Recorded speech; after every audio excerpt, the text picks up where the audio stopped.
Esses dias Deus me deu o Salmo 147, 148 e 149. Um devocional pela manhã. Eu quero ler alguns aqui e firmar aqui no 147, principalmente os versículos 13, 14 e 15, que eu recebi como uma palavra profética. Então, aleluia! Como é bom cantar louvores ao nosso Deus. Como é agradável e próprio louvá-lo. O Senhor edifica Jerusalém, Ele reúne os exilados de Israel, só Ele. E se a Bíblia diz só Ele, é porque é só Ele mesmo. Só Ele cura os de coração quebrantado. Enquanto o coração não é quebrantado, você busca muitas fontes de cura, muitas maneiras de se curar. Mas quando você quebranta o coração, você dá lugar para aquele que cura. Ele não vem para amenizar, ele cura. E cuida das suas feridas. Às vezes a pessoa está com uma ferida e ela tenta tudo.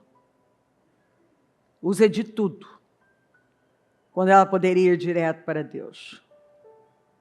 Ele determina o número de estrelas e chama cada uma pelo nome. Seria capaz de chamar estrela por estrela pelo nome? Se ele conhece quantos cabelos nós temos na cabeça, isso mostra que Deus é um Deus de detalhes. É um Deus que trabalha de forma individual. É um Deus que conhece todas as coisas com riqueza de detalhes. Que nada passa despercebido a Ele. Então é uma tolice acreditar nas mentiras que Satanás lança, que é o contrário disso, não é?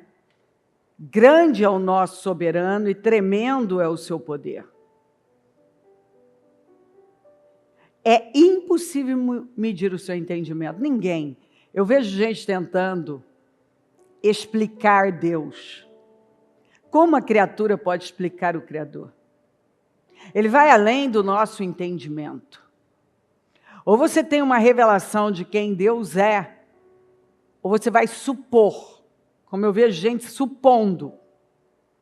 Mas quando você tem uma revelação de quem Deus é, você sabe. E quando você sabe, você não supõe nada. Você sabe. O Senhor sustém o oprimido, mas lança por terra o ímpio. Às vezes a pessoa está sendo oprimida, mas ela é sustentada. Mas o ímpio, ele é lançado fora. Cantem ao Senhor com ações de graças. Isso tem ecoado muito forte no meu coração.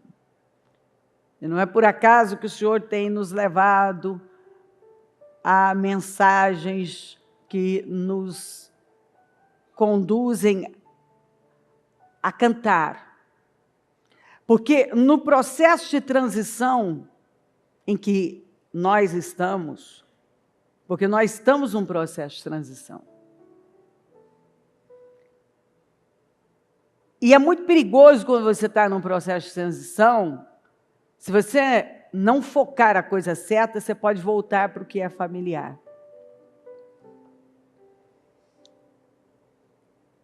É difícil a transição. E ela costuma ser dolorosa. E o maior desafio é você conseguir passar por ela. Quando você entende que está num novo tempo e que você precisa resistir nessa transição. Quando você chega diante do Mar Vermelho, parece que ele não vai abrir. Mas ele vai. Quando você chega diante do do Jordão e parece que ele não vai. Você não tem como atravessar. E vai. Pode ver que sempre no processo de transição, de travessia, de ir para o outro lado, você vai se deparar com desafios que, se você não focar Deus, você pode fazer como aquelas 2,5 tribos que pediram para ficar do lado de cá do Jordão. Você pode fazer como alguns, quando estavam diante do Mar Vermelho, falar bobagens, desistir, buscar a segurança da escravidão ao invés dos desafios e riscos da liberdade. Mas quando Deus está num processo também de aumentar nossa autoridade, aumento de autoridade representa aumento de responsabilidade. Todo mundo quer autoridade? Mas toda autoridade chega com uma carga dobrada, no mínimo, de responsabilidade. E um processo de transição também é um aumento de autoridade. Porque você vai viver coisas novas e desafiadoras.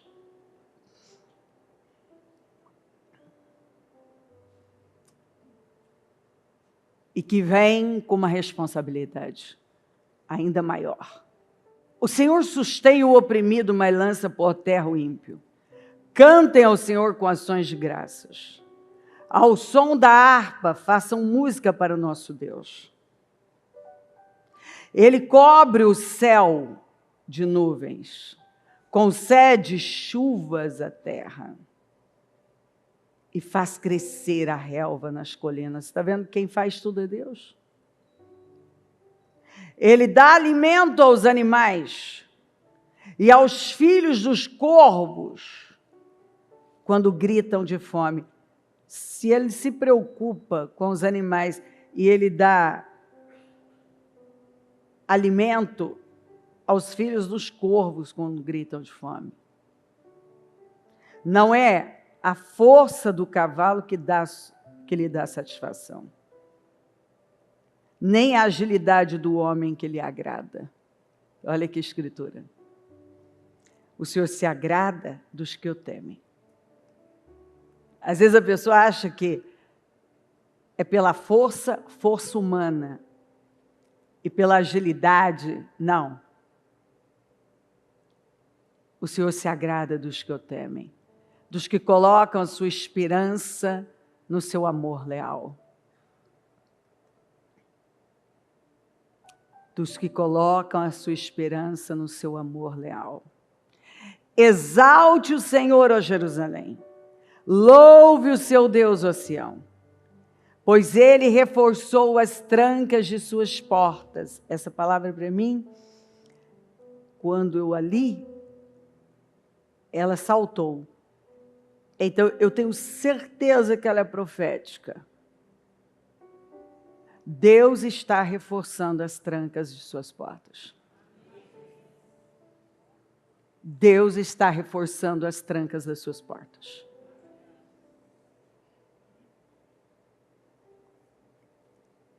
Ou seja, isso mostra que tem portas que têm sido fechadas e que agora Deus está trabalhando para reforçar as trancas.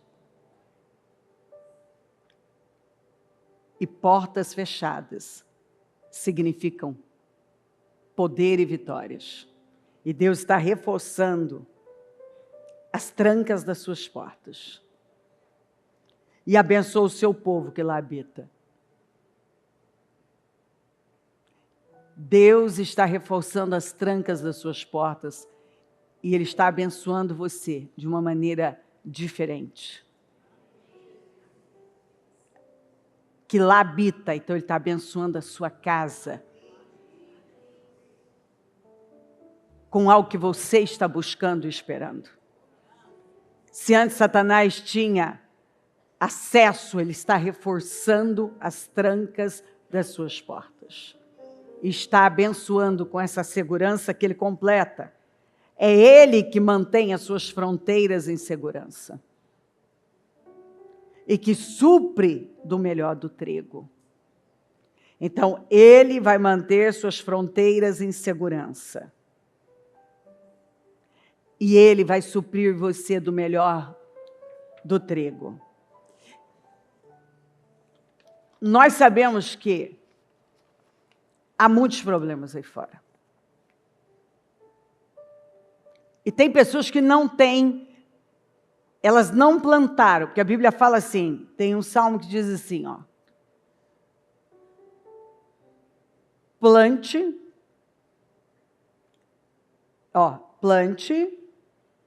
e construam celeiros. Então você planta, enquanto essa semente está germinando e produzindo, você está construindo celeiros. Algumas pessoas nem plantaram nem construíram celeiros. Mas tem um povo que tem plantado incansavelmente e vem construindo celeiros. E isso garante segurança, que foi o que aconteceu com José. Por José discernir os tempos, os sonhos do faraó, ele sabia o que fazer. Ele estava atento ao que fazer. Por isso que nas outras nações não tinham suprimento, eles não tinham suprimento. Mas onde tinha um homem de Deus, tinha suprimento. Tinha celeiros cheios, porque ele plantou e foi construir celeiros. Porque ele sabia o que fazer. E quando você sabe o que fazer, porque discerne os tempos e está sendo guiado por Deus, você não tem medo do que vem por aí. Porque Deus não está quebrado. Uma nação pode quebrar, mas Deus não está quebrado. Uma nação pode falir, mas Deus não está falido.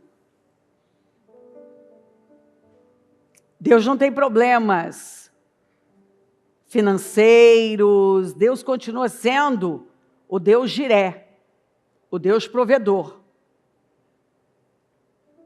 Ele continua sendo. Mas na vida daqueles que estão escondidos, os que estão escondidos nele. Então tem gente que está vivendo a vida com a maior tranquilidade, igual José. Eu plantei, eu tenho celeiros abastecidos, mas tem aqueles que se vai ter só uma saída. Correr para José, como o próprio faraó disse, ide a José. Não tem outra saída.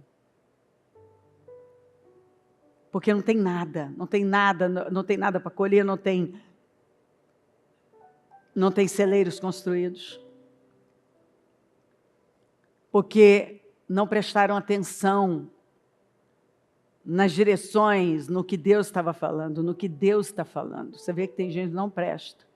E vai vivendo a vida. Aí a gente vê aqueles que trabalham para terminar. Algumas pessoas vão terminar esse ano muito, muito tristes e frustradas. E vão começar já um novo ano sem saber o que elas vão fazer. Mas aí você olha, o que elas fizeram durante o ano? Onde é que elas estão agora, neste domingo? Onde é que elas estão? Não estão. Eu não sei onde é que elas estão. Elas estão vivendo uma vida a despeito de Deus. Elas não estão se preocupando. E às vezes o maior teste da nossa vida, preste atenção no que eu vou te dizer. Eu, como estou há muito tempo no ministério, eu sei disso. Por experiências várias, né? Às vezes o maior desafio da nossa vida é resistir quando ninguém quer nada com Deus. Porque parece desanimador. Imagina um pregador, imagina Elias pregando para um povo que estava se rendendo a Baal.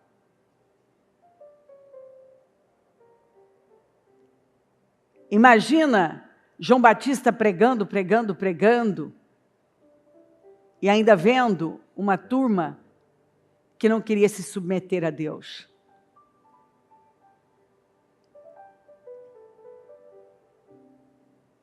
O dilema de Jeremias foi exatamente pregar para um povo que até se apresentava como de Deus, mas não queria responsabilidade, seriedade com Deus. Não tinha seriedade com Deus.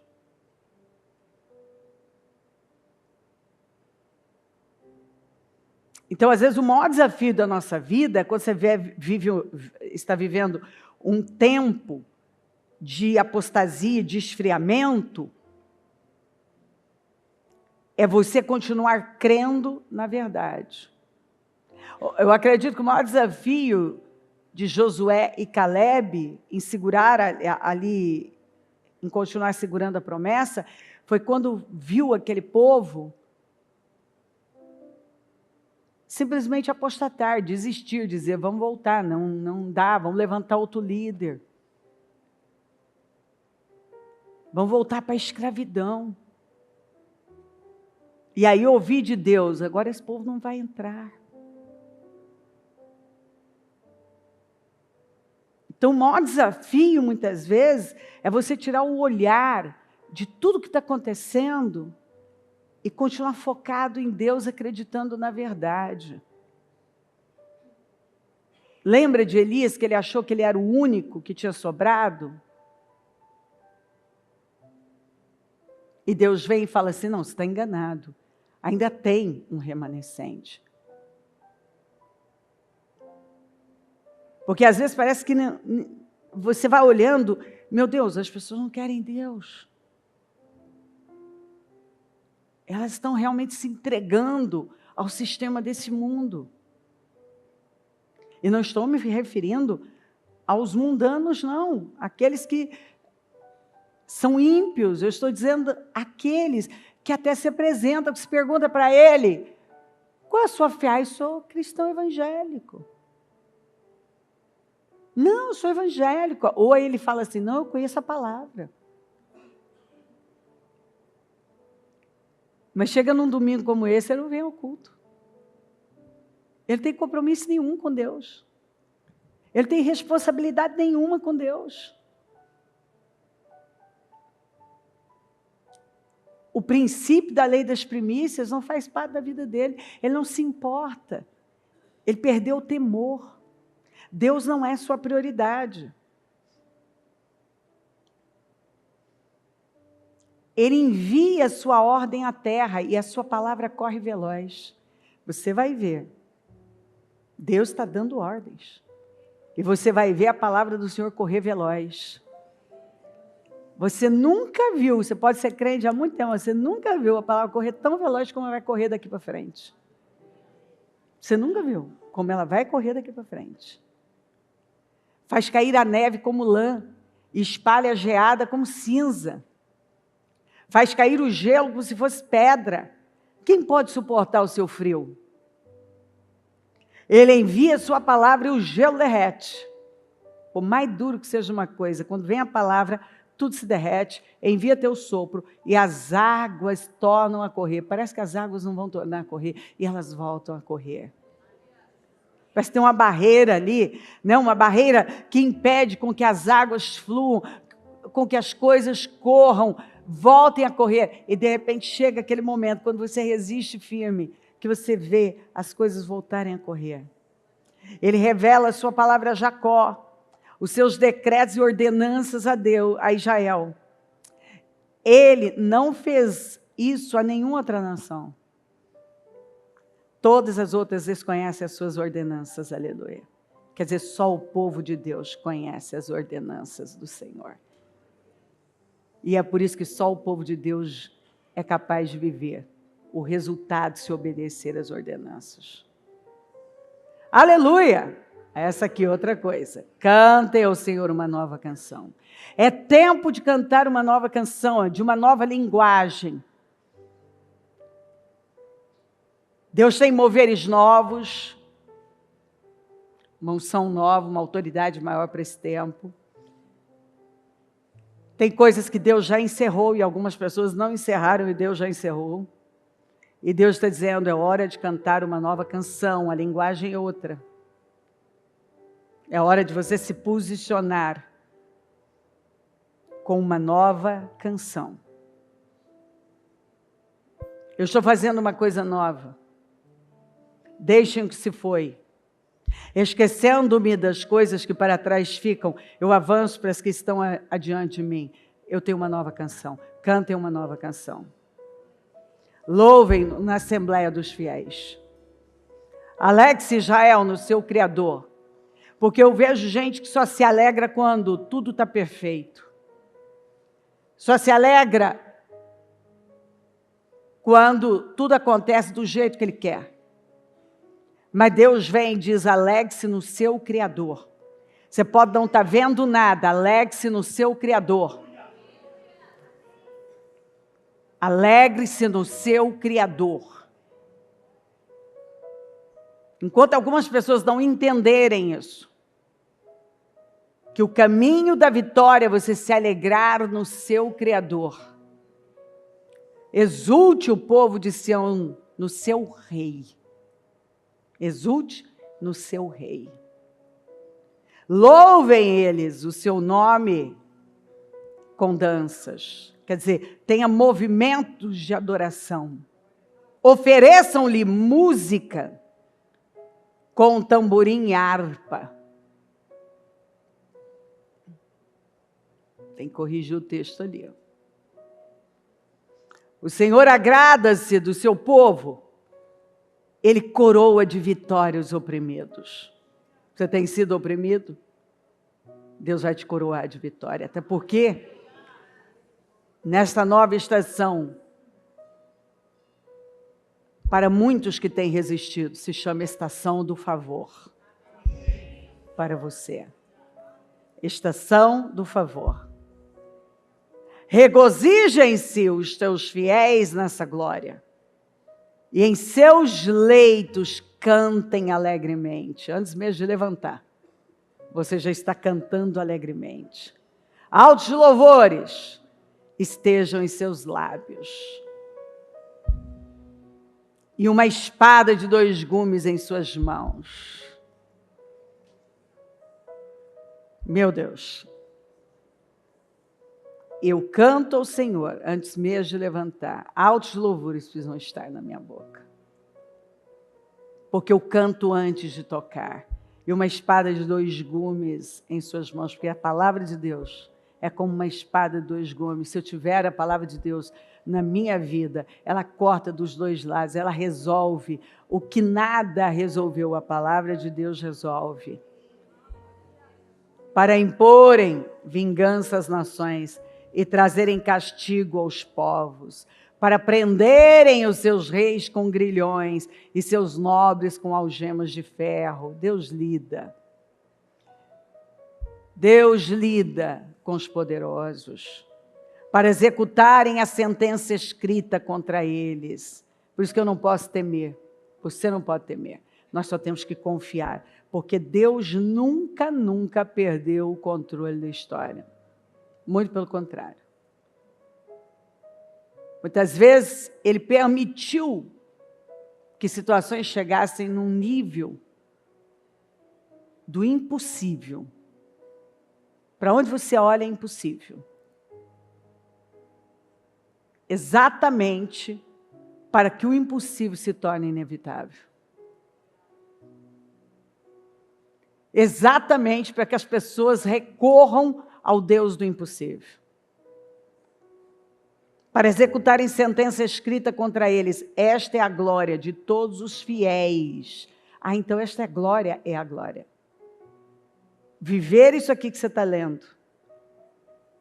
Fazer do Senhor o seu Deus. Cantar louvores a Ele. Muito antes de você levantar, no seu leito ainda.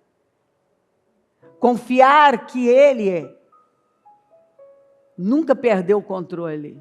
E que Ele chega e faz quando todas as tentativas falharam. Essa é a glória de todos os seus fiéis, aleluia. Mas o que é a glória de todos os seus fiéis? Confiar em Deus a despeito de tudo. Confiar em Deus, mas confiar em Deus, mas confiar em Deus. E olhar somente para Ele. Quando tem gente desistindo de cá, gente desistindo de lá, gente abandonando, gente apostatando, gente negligenciando, gente esfriando, gente se vendendo, você está lá confiando nele. É a glória dos seus fiéis. Às vezes, o impossível, ele se torna inevitável. Chega num ponto que não há. Ou Deus vai agir, ou não há o que fazer. Nos dias de Gideão, a nação chegou num ponto de se encontrar numa condição impossível. Ou Deus ia agir, ou estava acabado para Israel. Um ciclo de 7 anos, em que a nação foi empobrecendo. Mas por quê? O povo fez o que o Senhor reprova. E a nação foi empobrecendo através de quem? Através daqueles saqueadores midianitas, amalequitas. Eles estavam juntos, os amargurados, com todos os saqueadores, e foram saqueando toda a nação. E saqueando, tudo que era plantado era saqueado. No nível que tinha um homem lá num tanque de prensar uvas, não dá nem para imaginar como que uma pessoa está tentando malhar trigo num tanque de prensar uvas. Para tentar salvar aquele trigo, o alimento para a sua família. Sempre tem alguém que está fazendo o que pode, com o que tem, não é? Não é maravilhoso? Sempre tem uma resistência, escondidinho em algum cantinho tem uma resistência. Numa família tem uma resistência, às vezes numa empresa, num ministério, tem uma resistência. Tem alguém que está resistindo. Quando todos já desistiram, abandonaram, tem alguém que está lá resistindo, ainda que num tanquinho de prensar uvas. Foi quando Deus apareceu. E usou exatamente aquele que não se sentia capaz, que disse que não era.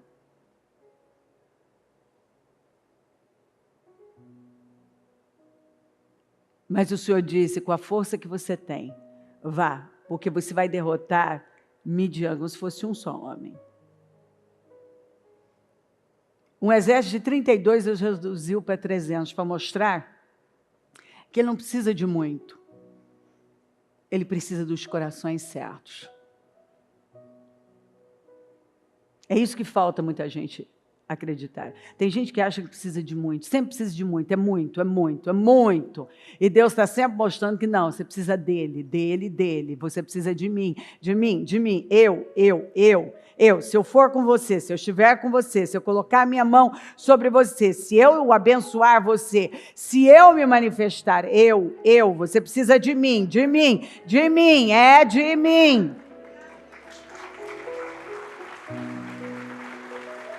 É isso aí.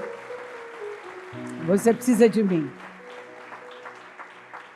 De um momento para o outro as coisas mudam. De um momento para o outro, quando você resiste.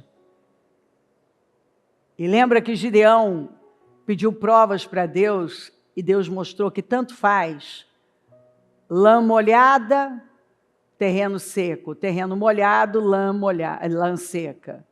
Tanto faz para Deus. Deus pode manter a lã úmida e o gramado seco, o gramado úmido, a lã seca, não importa para Deus. Deus pode dar vitória com muitos ou com poucos, Deus pode dar vitória sobre um inimigo terrível.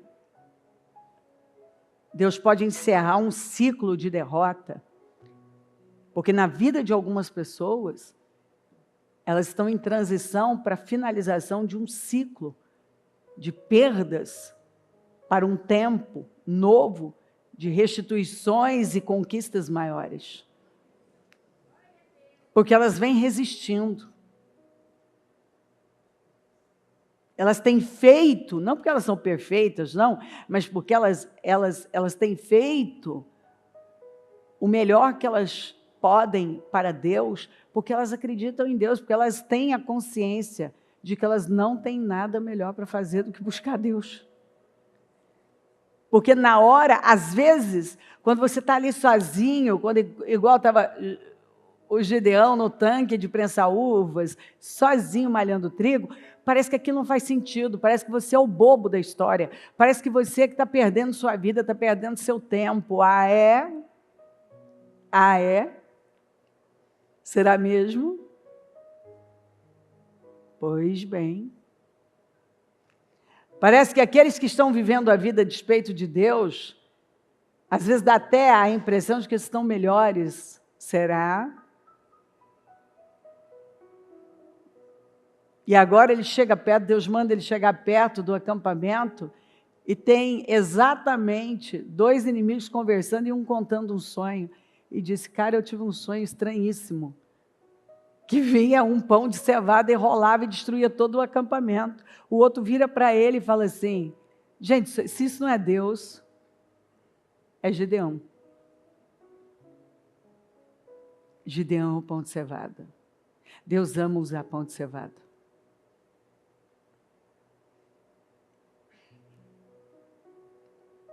Deus ama usar, porque o pão feito de trigo era um pão nobre.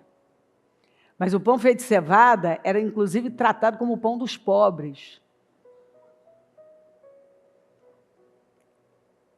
E o que foi dito foi, o sonho foi o pão de cevada.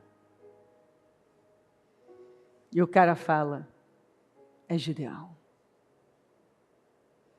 Gideão vai acabar com isso aqui. Isso era impensável. Deus tem suas armas secretas. E normalmente suas armas secretas estão escondidas num tanque de prensar uvas, tentando fazer um negócio que você nem imagina como é que se faz, porque imagina malhar trigo que precisava de uma eira enorme num tanquinho de prensar uvas. Mas Deus gosta de ver essas pessoas que continuam lutando com aquilo que elas têm. Que elas fazem bem.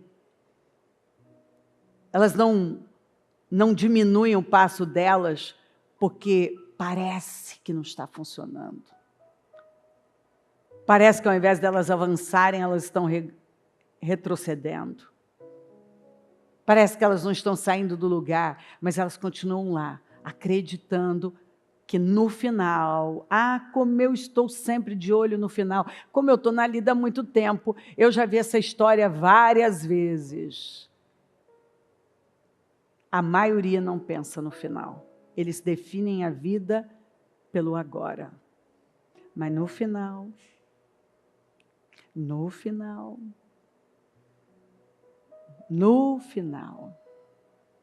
ver o final, vamos ver o final. Vamos ver o final.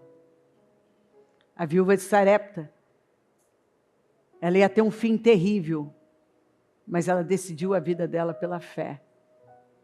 Enquanto em todo lugar faltava pão e água, na casa dela tinha cheiro de pão todos os dias, porque ela devia assar pão todo dia. Porque a farinha não acabou nem o azeite. Ali tinha. Porque qualquer um que olhasse para ela ia achar que ela era boba. Mas você é muito boba. Aparece um cara que você nunca viu na vida e você pega o pouco que você tem e dá para ele. ela estava plantando para aquela crise. Enquanto todo mundo, teve gente que morreu naquela crise, ela viveu na crise. O filho morreu, ressuscitou. O resultado na casa da viúva de Sarepta foi completamente diferente de todos os outros lares. Porque ela fez o inusitado. Ela fez o que parecia bobagem. Ela deu lugar para Deus reforçar as trancas da casa dela. Ou seja, a porta para a miséria foi fechada e ainda foi reforçada. Tem gente que quer fechar a porta da miséria, da derrota, do fracasso, sem dar passos de fé. Você acha que as trancas da sua vida, da sua casa, serão reforçadas se você não fechar? Se você não primeiro der os seus passos de fé? Mas Deus é tão bom, quando você dá aquela porta, ela fechou a porta da miséria e ainda o Senhor reforçou. A miséria não pôde mais fazer parte da vida dela, a morte entrou e teve que sair. Não é que os problemas não chegaram até ela, mas eles tiveram que sair.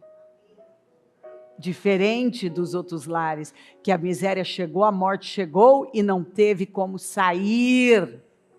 Mas na casa dela não teve como ficar. Não tinha como ficar. Porque algo havia sido feito ali. Um passo de fé radical. Quando você entende essas coisas, você sabe que você não está brincando de ser cristão. Você sabe que isso é coisa séria. E esse é seu mundo, essa é sua vida. Isso é seu guia. É quem você é. Não é um estado momentâneo, é quem você se torna. Deus está reforçando as trancas, as portas de alguns. Deus está protegendo as fronteiras. Deus está dizendo, cante um novo cântico, porque você está em transição, porque você já está no mundo espiritual numa nova estação. E muitas vezes as pessoas, a palavra vai vindo e elas falam, nossa, mas eu já ouvi isso e parece que isso nunca chega, é assim mesmo. Porque no processo, você ainda continua sendo testado. Porque para onde Deus está nos levando, Ele vai nos experimentar para ver o que vai sair de nós. Se é uma confiança inabalável, ou qualquer ventinho de problemas desvia o nosso olhar. Vamos falar com Deus, meu Deus, nesta manhã. Nesta manhã maravilhosa de domingo, em que eu tenho a honra, por uma vida toda, estar na tua casa, adorando, louvando, ensinando, compartilhando a sua bondade para com seu povo e desfrutando da sua fidelidade. Podendo dizer que um ano tem sido melhor do que o outro, não porque não enfrentamos desafios, muito pelo contrário. Normalmente, os desafios são maiores, mas porque nós temos crido na sua fidelidade e temos visto a sua eterna fidelidade. O Senhor tem nos levado para níveis mais altos de fidelidade. Mas, a despeito de todos os desafios e dores, alguns têm resistido bravamente, mas outros não. E nós estamos aqui para agradecer ao Senhor por todos que têm resistido bravamente, fielmente, e que têm plantado e construído celeiros, tendo a certeza de que a colheita é certa e os seus celeiros estarão cheios. Eu agradeço por ver a sua bondade e fidelidade. Eu agradeço pela sua palavra. Eu agradeço porque o Senhor é tão maravilhoso, que o Senhor está o tempo todo enviando a sua palavra e nos assegurando cuidado, vitória. Eu agradeço porque eu sei que o Senhor está aqui. E eu posso ver um remanescente fiel, um povo que tem plantado para terminar este ano como o melhor da vida, e um povo que não tem o que temer para o ano seguinte, apesar de todas as previsões terríveis. Eu posso ver um povo que não tem medo, porque está olhando, é um povo fiel que está olhando para o Senhor e tem dependido da sua bondade e fidelidade. Ah, Deus, obrigada. Obrigada porque eu sei que o Senhor está aqui. Obrigada porque eu sei que o Senhor está mandando uma mensagem incrível. Obrigada pela sua presença, pela sua palavra, pela mensagem de esperança. Obrigada porque nós temos o Senhor que nos garante um amanhã seguro. Obrigada porque o Senhor é bom. E com certeza a sua bondade dura para sempre. Eu consagro esta reunião ao Senhor. E eu peço a presença do Senhor aqui, a graça do Senhor aqui, a glória, a unção, o poder, o renovo, a sua palavra fluindo, fluindo e dando visão e discernimento, revelações profundas para o seu povo. Eu agradeço pela palavra, porque ela aponta para uma direção de vitória. Eu agradeço pela palavra, porque ela aponta para uma direção de vitória. Eu agradeço pela palavra, porque ela está aqui anunciando algo maravilhoso. Eu agradeço por sua bondade e fidelidade, meu Deus. Que os corações estejam abertos, recebendo, absorvendo, abraçando a verdade. Que a sua presença seja real. Que um discernimento profundo tome os corações. Ah, como eu tenho orado para que o Senhor leve o teu povo para um batismo de discernimento, um batismo de visão, um batismo de sabedoria, um batismo de inteligência, um batismo de discernimento, um batismo de coragem, um batismo de ousadia, que o teu povo seja vestido com um manto de discernimento, de revelações, porque quando nós temos a revelação de quem o Senhor é, a revelação dos tempos, é impressionante.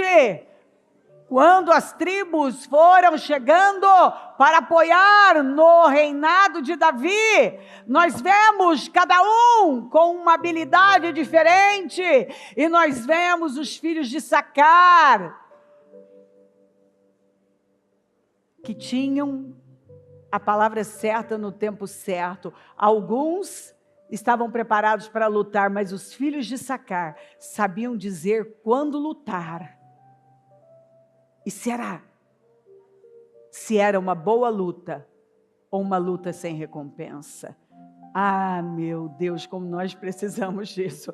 Nós precisamos saber quando lutar. Nós precisamos saber se a luta é boa ou se ela não traz recompensa. Nós precisamos saber como José, quando é hora de plantar e hora de construir celeiros. Porque então saberemos quando é hora de abrir os celeiros. Mas como abrir celeiros se eu nem os construir? E se construir, mas não plantei, o que vai ter nesse celeiro? Eu oro para que o teu povo tenha a clareza e o discernimento, a mente certa. Porque a pior coisa que pode acontecer a uma pessoa, Senhor, não são os problemas. mas ela não ter discernimento de quem o Senhor é e do tempo em que ela está vivendo. Vem até nós com poder. Assuma essa reunião. Que seja uma manhã de grande crescimento. Eu quero ver o seu povo sair daqui num nível mais alto, com uma unção poderosa. Que a graça do Senhor esteja cobrindo cada um e trazendo um discernimento profundo, uma clareza profunda, clareza. Ver, põe luz nestas trevas, dá discernimento, ajuda, Senhor, essa pessoa a entender, ter um entendimento tão claro, revelado dentro dela, do que o Senhor está falando. Do que se trata esta palavra, esse tempo, as direções que o Senhor está dando. Que ela possa, Senhor, conseguir compreender com a sua mente, porque com a mente dela ela não vai entender. E para isso ela precisa ter sua mente, fazer uso dela. Eu consagro esta reunião. Eu tomo posse de graça, de unção, poder, de uma manhã transformadora, porque é maravilhoso estar aqui, é uma honra estar aqui. Nós vamos terminar esse dia cheios de ânimo, de alegria, de esperança. Vamos entrar na nossa segunda-feira convictos de que temos o Senhor cuidando de todas as coisas. Não há por que temer, porque nós estamos seguros no Senhor. Nem todos poderão dizer o mesmo, mas tem um povo que tem resistido firme na sua presença. E quando nós permanecemos na sua presença, nós permanecemos seguros. Derrama graça e unção sobre nós, nos cubra com teu sangue, fala, Espírito Santo, guia, nenhuma ferramenta preparada contra nós prosperará e toda língua que se levantar em juízo tu a condenarás. Nós repreendemos qualquer seta demoníaca contra este trabalho, contra o teu povo, contra a reunião e tomamos posse de grandes avanços e crescimento para a honra e a glória do teu nome. Obrigada por tudo. Amém, amém, amém. O Evangelho de Jesus Cristo é a boa notícia. Jesus tomou o nosso lugar pela punição do pecado, para que pudéssemos entrar em seu lugar de vida eterna. Eu convido você agora a se voltar para o Senhor em seu coração e dizer: eu o recebo como meu Senhor e Salvador. Eu entrego tudo nas suas mãos. Eu deixo todas as partes da minha vida que não o honram e passo a viver a partir de hoje intencionalmente para servi-lo, honrá-lo e celebrá-lo como meu Senhor e Salvador. Jesus é a porta de salvação, é o caminho, a verdade e a vida. Ele é o pão da vida e Ele te ama.